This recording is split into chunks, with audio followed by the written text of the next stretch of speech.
Sex ఈ పదం వినగానే మన పక్కన ఎవరైనా ఉంటే మొబైల్ వాల్యూమ్ తగ్గించటమో లేదా హెడ్ఫోన్ పెట్టుకోవటమో చేస్తాం. సో ఇక్కడే తెలుస్తుంది సెక్స్ అనే పదానికి ఎంత అపరాధ భావన ఉందో అని. అయితే ఈరోజు మనం చాలా ముఖ్యమైన, ఎప్పుడూ తప్పుగా అర్థం చేసుకునే ఈ అంశం గురించి నిజాలను అన్వేషిస్తూ మాట్లాడుకోబోతున్నాం. సమాజం కొన్నిసార్లు దీనిని పాపంగా ఎందుకు చూస్తుందో, అలాగే జాయ్ఫుల్ పార్ట్నర్స్గా ఉండటానికి మంచి ప్రాక్టికల్ టిప్స్ని కూడా చూద్దాం. అడిషనల్గా మన జీవితాల్లో దీని ఇంపార్టెన్స్ను సైకలాజికల్ పర్స్పెక్టివ్ నుంచి కూడా పరిశీలిద్దాం. ఇంకో మాట, ఈ సబ్జెక్టుని ఎడ్యుకేషనల్ పర్పస్ కోసం మాత్రమే చేస్తున్నాను. మీరు అలానే భావిస్తారని ఆశిస్తున్నాను. ఇప్పుడు మనం ఈ అంశాన్ని అర్థం చేసుకోవటానికి 3 పార్ట్స్గా చేసుకుందాం.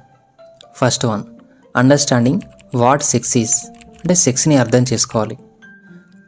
సెక్స్ అనేది మానవ జీవితంలో ఒక సహజమైన భాగం.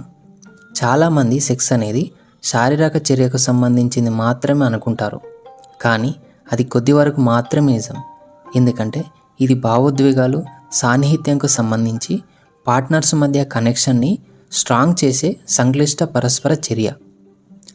ఇది జీవితంలో కేవలం పునరుత్పత్తికి సంబంధించి మాత్రమే కాకుండా అంతకు మించిన పాత్రను పోషిస్తుంది. సెక్స్ అనేది పార్ట్నర్స్ మధ్య ప్రేమ, ఆప్యాయత, బంధాన్ని వ్యక్తం చేయడానికి ఒక మంచి మార్గం. భౌతికంగా శరీరాల ప్రతిస్పందనగా మాత్రమే కనిపించినప్పటికీ భావోద్వేగపరంగా ఇది పార్ట్నర్స్ మధ్య బంధాన్ని మరింత బలోపేతం చేస్తుంది. అలాగే భద్రత, సాన్నిహిత్య భావాన్ని కూడా పెంచుతుంది. ఇప్పుడు రెండవది, societies view on sex as sin. సమాజం యొక్క అభిప్రాయం సెక్స్ పాపం అని. దురదృష్టవశాత్తు అనేక సమాజాలు, సంస్కృతులు చారిత్రాత్మకంగా నిషిద్ధ అంశంగా చూశాయి. ఎప్పుడూ దీనిని పాపంగా, నైతిక వైఫల్యంగానే భావించాయి. ఇది సామాజిక పరిస్థితులు, మతబోధనలు, సాంస్కృతిక నిబంధనల నుండి ఉద్భవించింది. చాలా శతాబ్దాలుగా ఈ అభిప్రాయాలు అనేక సమాజాలలో పాతుకుపోయాయి. దీని చుట్టూ గిల్ట్ అంటే అపరాధ భావన లేదా షేమ్ అంటే సిగ్గుకు దారితీసింది. అయితే ప్రాచీన భారతదేశంలో మాత్రం ఆ కాలం నాటి బుక్సు, ఆలయ శిల్పాలు, కళాఖండాలను గమనిస్తే శృంగారంపై వారి అభిప్రాయాలు భిన్నంగా ఉన్నాయని తెలుస్తుంది. ముఖ్యంగా వాత్స్యాయనుడు రాసిన కామసూత్ర పుస్తకంలో లవ్, రిలేషన్షిప్, సెక్సువల్ హెల్త్ పైన అనేక చర్చలతో సహా సంతృప్తికరమైన జీవితాన్ని గడపటానికి ఈ పుస్తకం సమగ్ర మార్గదర్శి.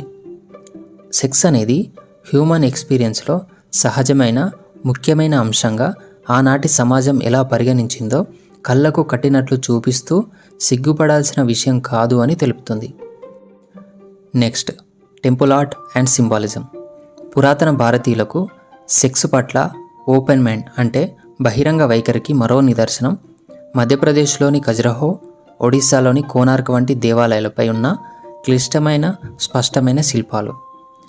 ఈ కళాకృతులు పవిత్రమైన వేడుకల సందర్భంలో లైంగిక కార్యకలాపాలతో సహా మానవ జీవితంలోని వివిధ అంశాలను తెలుపుతాయి.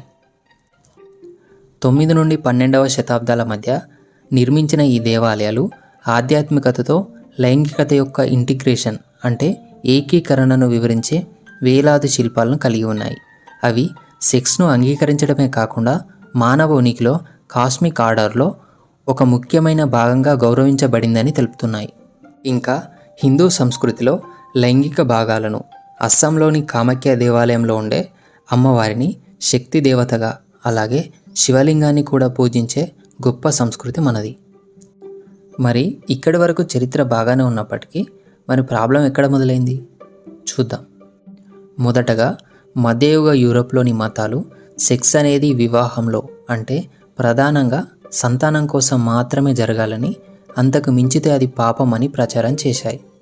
ఈ పర్స్పెక్టివ్ అనేది ఆ కాలం నాటి చట్టాలను కానీ, విద్యను, వ్యక్తిగత వైఖరులను ప్రభావితం చేసింది. ఇది దీర్ఘకాలంలో లైంగిక కోరిక, కార్యకలాపాలపై అవమానకరమైన భావాన్ని తీసుకొచ్చినాయి. అందుకే ఓషో ఏమంటాడంటే, సెక్స్ని యూరప్లో ఉన్న మతాలు సప్రెస్ చేశాయి కాబట్టే అక్కడ ఎక్కువగా Sigmund Freud, Carl Gustav Jung, Alfred Adler లాంటి సైకాలజిస్టులు హ్యుమానిటీకి సహాయం చేయడానికి పుట్టుకొచ్చారని చెప్పాడు.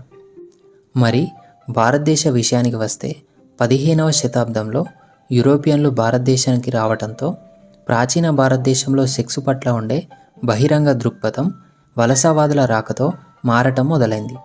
బ్రిటిష్ పాలనతో విక్టోరియల్ నైతిక విలువలను తీసుకొచ్చారు. ఇది లైంగికతపై భారతీయ సమాజం యొక్క అభిప్రాయాలపై సుదీర్ఘ ప్రభావం చూపడం ప్రారంభించింది. ఈరోజు మనం చూస్తున్న అపరాధ అణిచివేత భావనకు దారితీసింది. కొంతమంది చరిత్రకారుల ప్రకారం బ్రిటిష్ వారు భారత సమాజంపై వారి స్వంత సాంప్రదాయ విలువలను విధించడం ద్వారా ఇది వివిధ వైఖరులలో గణనీయమైన మార్పులకు దారితీసింది. ఈ వలసవాద వారసత్వం ఇప్పటికీ భారతదేశంలో సెక్స్పై సమకాలీన దృక్పథాలను ప్రభావితం చేస్తూ చాలామంది భావించే నిషేధాలు, అసౌకర్యాలకు దోహదం చేసింది. అయితే మనం గమనించదగ్గ విషయం ఏంటంటే భారతదేశంలో ఉన్న కొన్ని గిరిజన తెగల్లో లైంగికత పట్ల గిల్టీ ఫీలింగ్ కానీ షేమ్ వంటి భయాలు లేకుండా చాలా ఓపెన్ మైండ్తో బతకగలుగుతున్నారు. మరి వీళ్ళు మాత్రం అలా ఉండటానికి కారణాలను అన్వేషిస్తే ముందుగా గుర్తుకు వచ్చేది వాళ్ళు మైదాన ప్రాంతాలకు దూరంగా కొండ ప్రాంతాల్లో అడవుల్లో జీవించడం వల్ల వారిపై బ్రిటిష్ వలసవాద ప్రభావం పడలేదు. కాబట్టి వారికి సెక్స్ పట్ల ఓపెన్ మైండ్ ఇప్పటికీ కొనసాగుతుంది. రైట్, ఇప్పుడు మీకు సెక్స్ పాపం అనే భావన ఎలా వచ్చిందో అనేది పూర్తిగా అర్థమైంది అనుకుంటున్నా.